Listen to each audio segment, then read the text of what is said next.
Dovranno tornare davanti al giudice i genitori di Eleonora Bottaro, la diciottenne di Bagnoli di Sopra, morta di leucemia nell'agosto del 2016.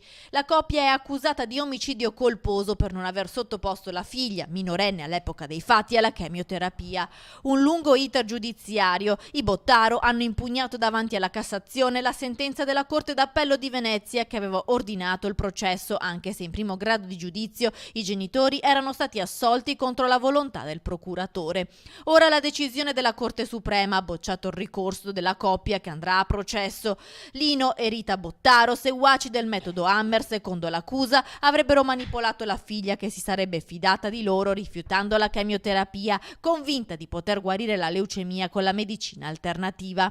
Un calvario, quello di Eleonora, iniziato nel 2015 con dolori alle ossa e febbre che l'hanno allontanata da scuola. Solo dopo alcuni mesi venne ricoverata in oncoematologia pediatrica a Padova, dove ottenne le dimissioni proprio nel giorno in cui il tribunale disponeva la sospensione della potestà genitoriale che ordinava a mamma e papà di sottoporla alla chemio. La ragazza venne successivamente trasferita in un ospedale in Svizzera, poi ritornò a casa curata solo con dosi di vitamina C fino alla morte avvenuta il 22 agosto del 2016. Il nuovo capitolo di questa triste storia ora si riaprirà il 7 febbraio quando i genitori torneranno in tribunale.